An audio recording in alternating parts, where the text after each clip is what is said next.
Hey, welcome to another episode of Panning Leadership. This is Randy Haas, and I got Jason Leger here with me. And tonight we're going to talk about leading through difficult times. Jason, you want to head it off? You bet. So this is a great topic because when things are great, things are great. When things are difficult, people handle those things quite differently, and especially if you're in a leadership role, you may find yourself, people looking to you for those answers. And so for the process here that Randy and I are going to talk about today, and some things to just be aware of, some actual actions to take, and a little bit of doing things in a chronological order, just to get through these kinds of things. And part of it has to do with personalities. Some of it has to do with the issue itself and how do we define it and how do we keep people focused. So there's all these different things swirling around, and people get paranoid, and it takes a leader to get in there and make sense of it and get people on the right track, continuing to be productive, and those types of things. So Absolutely. we got about a kind of an 8 process here. It may sound kind of long, but really we just have it broken down a little bit. And the first thing is, for yourself, take a moment to understand what the key factors are that are at play, that are actually causing the issue. It could be an issue in culture. Maybe there's some type of power struggle going on. I mean, it depends on where the issue is. It could be something external, internal. It could be a combination. It could be the economy. It could be departments that are fighting. But take a moment, instead of from an emotional perspective, which is where a lot of people will come from, or defensive perspective. What's the actual issues that you can really, really define? And take a moment to become somewhat of an expert on that. And you'll probably want to do that through listening and showing people that you care what's really going on. Take a moment to figure out what's really driving the issue itself. And that way, as you're talking to people, you can start formulating, what the solution might be. Yeah, I think that's the key. No, if you skip this step, then, I think you more than half your ability to lead through whatever difficulty that's going on, because, people's stress reaction is to put up a wall and put up a barrier. And, you got to figure out how do you get past that barrier if you're going to continue to influence them and continue to lead them.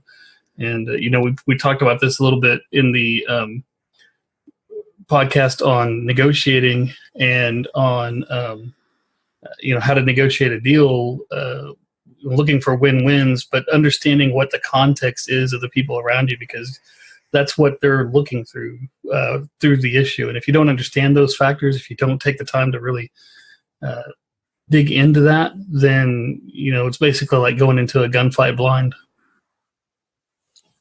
Yeah, that's exactly right. And the thing that kind of hits home with me is what people are really wanting to know is, what does this mean? Yeah. If the price of oil goes down, does that mean the company's going under? Does it mean it's going to be stressful? Does it mean, it could mean any number of things. And the thing is, if nobody comes to the table with an answer of what it means, then people will make up their own answer. Right. And that's where number 2 comes in here. Number 1 being understand what the key factors are that are at play causing the issues. But number 2, how are these issues perceived, and what have people named them? I know that sounds kind of funny, but people really do start to kind of come up with catchphrases and names for what the issue of the day is. Either the company is splitting, we have issues at the top, people in this department are all quitting, or nobody listens. They have these overgeneralized explanations for what the problem is during that tough time.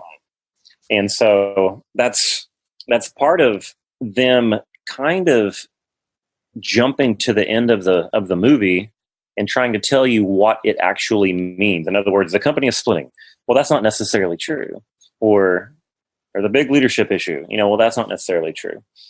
So knowing what the key factors are and getting to also take time to understand how are people perceiving this starts to let you figure out where in between is the actual truth. Right. Yeah, I think one of the most abused buzzwords in business today is transparency. And everybody wants to say we're being transparent about our decision making process, but let's be real, you're not, because as a leader, you see things from a different perspective and you have different information coming in than the people around you. And so instead of making the assumption that everybody is seeing the problem from your side, you got to go out there and find out what is the rumor. The one thing that's guaranteed anytime there's trouble is that there are rumors going around, and you need to know, you got to know what those things are, or so that you know what you're up against. Right, because you're really trying to win people as much as trying to deal with the actual issue itself. A lot of times, the people you're leading or other people in the organization, they may not be working on the actual problem, and maybe the problem's external, so you really can't work on it anyway. Yeah. But at the end of the day, the leadership has to deal with it in some way, shape, or form, but you also are trying to keep people engaged at the same time. So if someone doesn't have to truly deal with it, well, they can say or do or be as an emotional or reactive as they want, because it's really not going to hurt anything anyway. But of course, a leader can't just jump out there and start doing whatever they want, because it's up to them to save the day or to come up with a plan or to do something. And so we have to be a little more methodical when we see trouble coming in some way, because we have a responsibility to the people, the organization, to ourselves. And so what we wind up actually doing is going to truly have an effect. And that's something that is really a higher level, kind of a higher calling than those who just get to read the news of the day and react to it. Yeah, exactly. And so number 3 here is how far is the perceived issue from the truth? So we know what the key factors are. We're learning how people are perceiving the issue.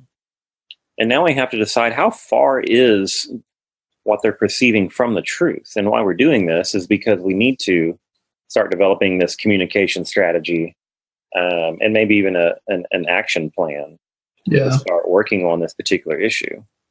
And one thing to really keep in mind here is that once you've discovered these and you understand what the rumors and everything are going around, and you're building this gauge, how far is the issue from the truth, perception is reality for the people that you're responsible for. And so you got to keep that in mind too when you define how far their reality is from the actual reality of the company. Then your whole purpose then is to bridge that gap so that they find a way to come from their perception to where you're actually at, where you're actually leading them to. That's right. And part of this strategy is, one, you getting all the information that you can about the issue and the people and from their perspective, and then start to segment that out a little bit. Start to get a little more detailed. And so number 4, what effect does it have on the various segments of people? Because what's going on probably has a different level of impact depending on the different type of segments of people or roles. It could be departments. It could be any number of things. And you want to not just have empathy there, but you want to know how to target those particular groups and how those particular groups, let's say if they're discouraged or if they're not productive or if there's some other issue, how is it going to affect the organization? So you start kind of judging the impact, and a lot of times that impact really does come down to the various roles or areas and different segments of the business or people. Mm-hmm. And knowing how it's impacting those gives you that next level of what you can do to actually affect things in a positive way. Yeah, absolutely. And number 5 is where you start to really put change into place. And that is, who can easily be persuaded and who will not listen. And what we're talking about here is if there's a negative situation or potentially negative situation, basically for your initial effort in reaching out and either putting something into place, or maybe it's communication, what's the biggest bang for the buck? Who is going to be easily persuaded? Because numbers really do matter. If it looks like the majority of people in the organization are feeling good, well, then the last 20% will come around because they feel like things are in a good direction. They can feel the vibe. The other way of doing it, which is not what we're recommending, is going after the 20% and leaving everyone else in the dark. When those 20% may be very, very difficult to reach, or maybe for some reason it's hard to bring them around during this difficult time. And so you really do have to think, who am I going after first? It could be a department, it could be a critical piece of your operation that needs to make sure it runs smoothly. But make sure that you take a moment to decide, where is my initial efforts going to go? Not that they won't go everywhere eventually, but where can I get the biggest bang for the buck now that I know the issues, I know how people are perceiving it, I know the segments. Now, who can I affect in the biggest way that will make the biggest impact? And then we'll go from there. Yeah, it's kind of the same as selling a new product or something like that, because it's really what you're doing. You're in the process of selling the idea that the issue is not as bad as what they think it is, or it is as bad as what they think it is, but it's under control. It's there's a plan in place, and as long as they follow the plan, things are going to turn out all right. Whatever it is, basically you're selling that idea, and so it follows that same kind of thought process as launching a new product. You want to look for the early adopters and get them on board so that they can help evangelize and push out the product. That they're going to be the ones that help the team become comfortable with the idea. It's exactly right. It's an influence situation is what it is. Yeah. And so that brings us to number 6, and that is, what you're really trying to do here is that in good faith, give people an opportunity to make a good decision, or to understand what's really happening in a way that is not reactive, but in a way that is realistic. And the opposite of this is to not communicate, to not provide a way forward, to not provide hope, to let rumors just continue to rise, or to let people take things into their own hands. And so we want to make sure we give people an opportunity to make a good decision based on real information and a way forward. And that is something that they are looking for leadership to bring, especially when there's tough times. Yeah, I was listening to John Maxwell earlier this week, and one of the things he said that was that the true evidence of leadership is not forging ahead, but it's adopting your pace to the pace of others without forfeiting your leadership. I think that really applies here, that you've got to, it's hard as a leader to slow down and move at other people's pace when you see so much further ahead from, most of the time. But if you don't give people the chance to willingly walk through the door, then you're never going to stop fighting that resistance. You will, if you push people through the door, you're always going to be pushing them. And so I think that, this is as critical as the first step, defining the problems, giving the people time to deal with it themselves is as critical to long-term success as knowing what the actual problem is to begin with. Yeah, and sometimes when you define what the problem is, maybe that problem is simply a change, and maybe that change isn't going to go away. And people need to really take a hard look at, is this something that they're willing to work with? Yeah. It's kind of like when you're saying pushing people through the door, and if you do that, you'll never stop. Let people know this is the new door. This is what we're doing. And it can be great. But if this isn't what you want to do, then just understand this is where we are. Right. and you can make a good decision. Maybe that's a career decision, but at least now, these people are able to make a decision based on something that makes sense, and they can weigh out what they want to do. And that'll, ultimately, even if you lose a person, it's better than having drug them around for 5 years and then lose them. You were honest. You gave them all the info. You have leadership. You're showing the way forward, and they can either jump on board or they can go do something else. And that's just the reality of it. And it's better to get there sooner than later sometimes. Yeah, and I think that you're talking about giving people the opportunity to make a good decision. Sometimes the good decision is, this is no longer right for me, and I do need to move on. And, it doesn't matter how talented the person is or how integral they are to your operation. If they're deciding behind the scenes that it's no longer right for them, you're not going to get the same value out of them that you used to get out of them by trying to cajole them into sticking with something that they want. So by giving them the space to make that determination, if they stay, then they're still 100% with you. And if they go, it's on good terms instead of 6 months later where you've had to terminate them because it never was going to work out anyways. That's right. And so those opportunities are, can go either way.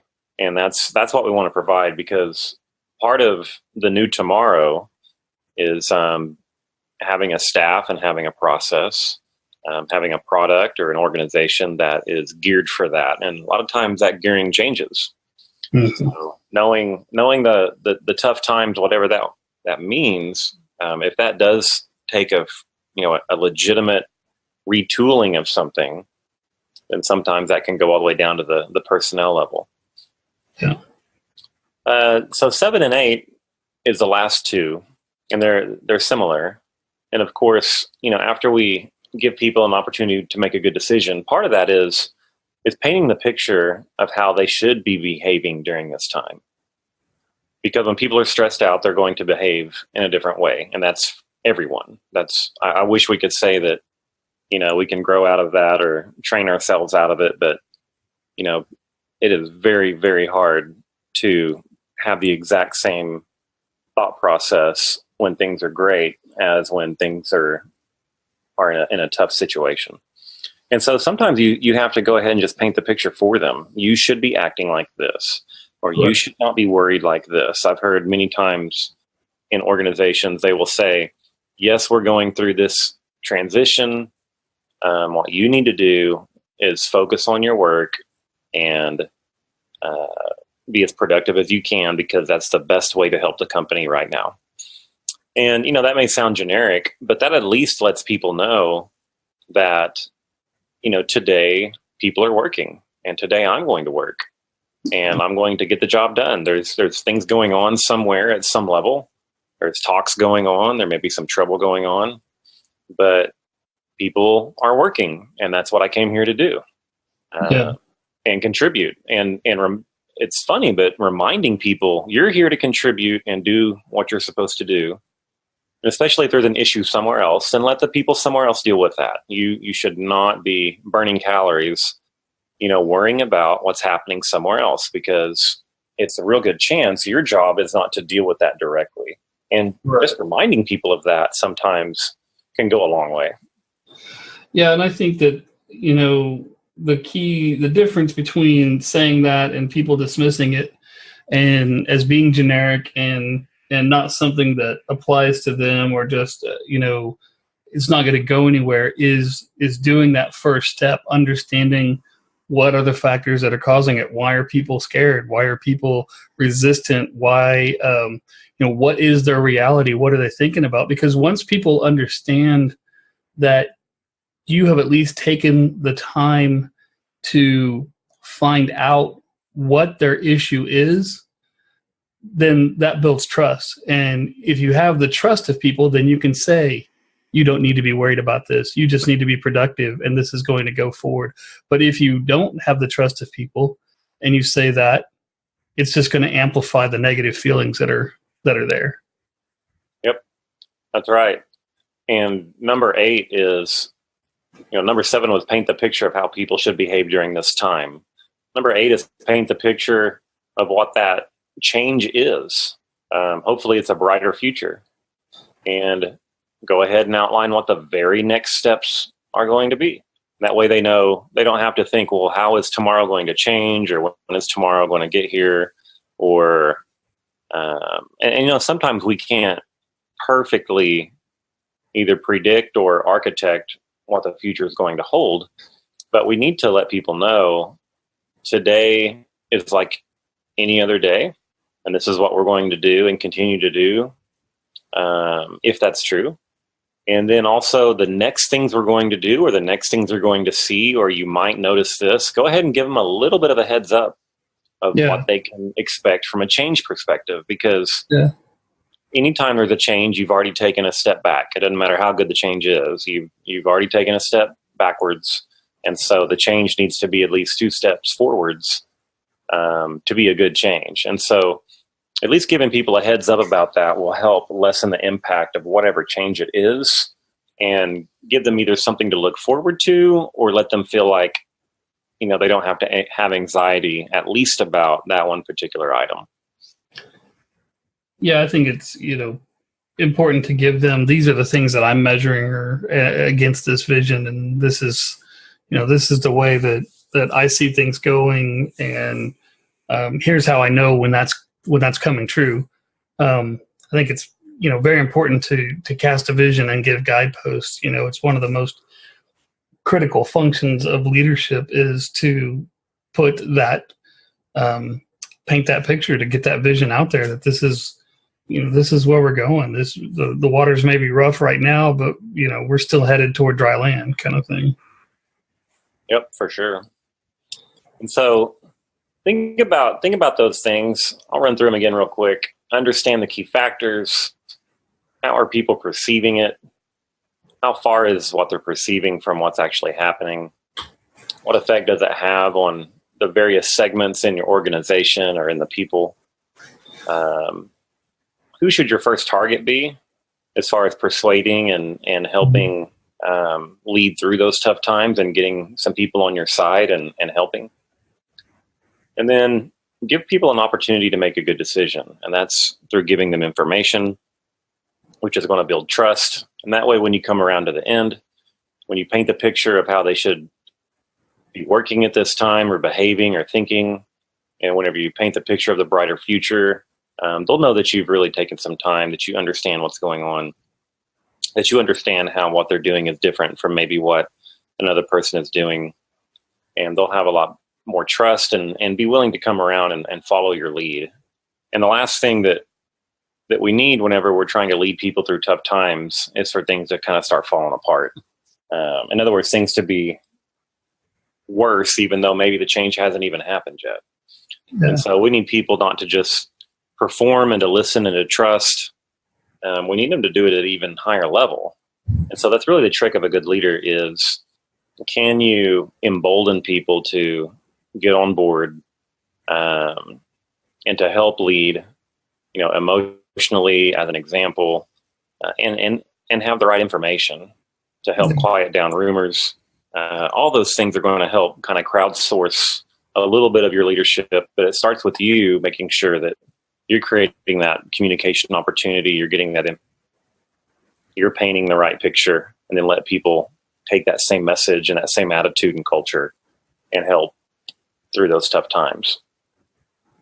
Yeah, I definitely agree that I like what you said about that it's going to require higher performance. I think that's something that's kind of overlooked from time to time, is that when you're going through a tough time, your struggle is not necessarily to keep things going the way they were. The struggle is, I've got to get people over the hill, and so in order to get people over the hill, we've got to put in extra effort. We've got to move it forward. So it's stressful. It's tough. It's hard as a leader to move that, but that's why you're in the leadership position. It's for those times. It's not for the easy times. Yep, that's right. And I wish that this kind of thing, this and, a million other topics, came naturally, and it was like, oh, I remember those 8 steps. Yeah. But I think that's where sometimes we take a step back, and we do take a minute to research. Hey, we're about to have a tough time. Let's look at maybe some ways to go through this, and take a second and research that just a little bit, and make some notes, and have a plan, instead of just running out there and spouting off how you feel about something or what you think people should be doing.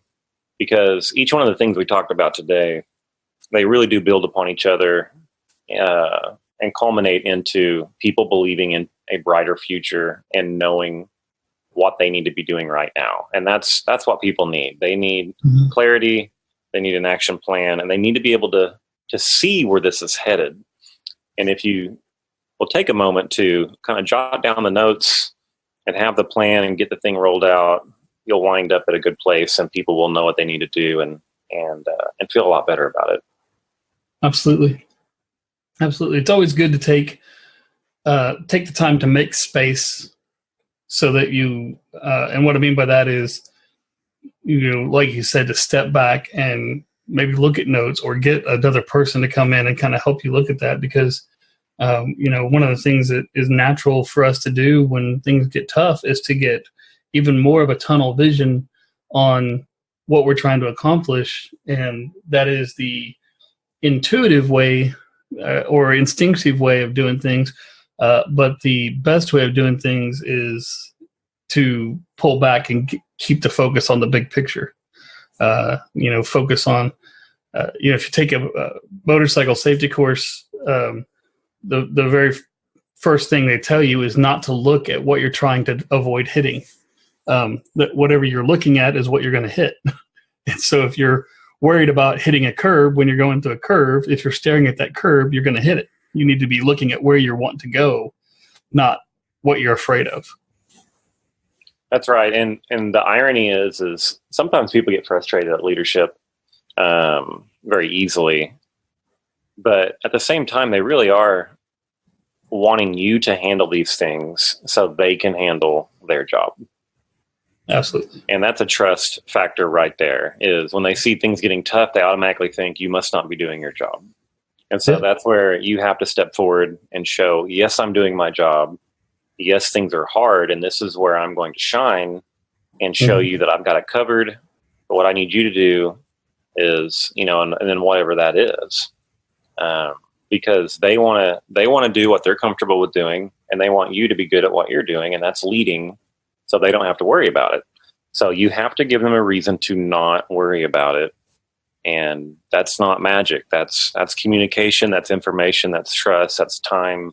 But it's worth it if you can, win the hearts and minds of the people and get them through the situation. Yeah, and that's why you build that. That's why the job number one from day one is to build influence. Because if you wait until there is a crisis to start trying to build influence, it's not going to happen. Right. And I used to tell people, I've had some teams that I've worked with, and I was just very, very open with them, gave them a lot of information, let them be, involved with things at a high level, and was not dramatic about anything, because I knew that if something bad happened, I would want to be able to go to my team and say, guys, we got to do this right now. We just need to stop what we're doing, and here's what we need to do. And they wouldn't even ask questions. They would be like, wow, if he's saying that, then it must be true. And they would just spring into action, because I didn't use up that credit previously. Yeah. They knew whether something was legitimate or not. And that if I thought it was a big deal, then it must be a big deal. And that they were willing to team up and help on that. So building that teamwork and that trust, you're right, Randy, is something that you build before the tough times. That way they're willing to stick with you even when there's some uncertainty, because they know that you got their best interest at heart, and that, they understand your logic, and they can trust it. Yeah. I love that image of that, using up the credit. We've talked about it before, in that, when you build influence, then you lower the cost of the future transaction getting someone to do something. But when you use power or position to move people, then you're raising the cost of accomplishing that same action later on. And so I love that picture that you painted there about, creating the situation so that you have credit to burn whenever the situation arises. Yep, that's right. And there will be. I mean, that's just the thing. Yeah. There's going to be some sort of trouble, and sometimes you can't see it coming because it comes from your leadership. The leadership above you is dealing with it. Right. So, it's having that credit in the bank is going to come in real handy for leaders. So make sure if things are going good that you're building that with your people. Yeah. And there absolutely will be times where you have to flex your muscles, but you should always stop and think about that transaction cost as far as trust before you resort to the power-based method. Yeah, for sure. Well, if you have any thoughts or questions, please reach out to us on this topic. This is something everybody's going through at some point. And if you have anything that you'd like to add, we'd be more than happy to bring that right back to the audience. Randy, thanks for joining as well. And I'll turn it back over to you. Yeah, I think that if you have any experience or you've got tips for us on how to lead through tough times, what's worked for you, what hasn't worked for you, let us know. Shoot us an email. Jason and I are with the Sharpstone Group, so find us on Facebook or on the web at sharpstonegroup.com. You can email panningleadership@Sharpstone Group, or find us on LinkedIn, which our contact info there will be in the show notes. So thanks for joining us. We'll be back shortly and get back into a regular cadence of doing these. And we've also got some changes planned, some exciting things that we'll be able to offer coming soon. So we just hope you'll stick with us for it. So thank you.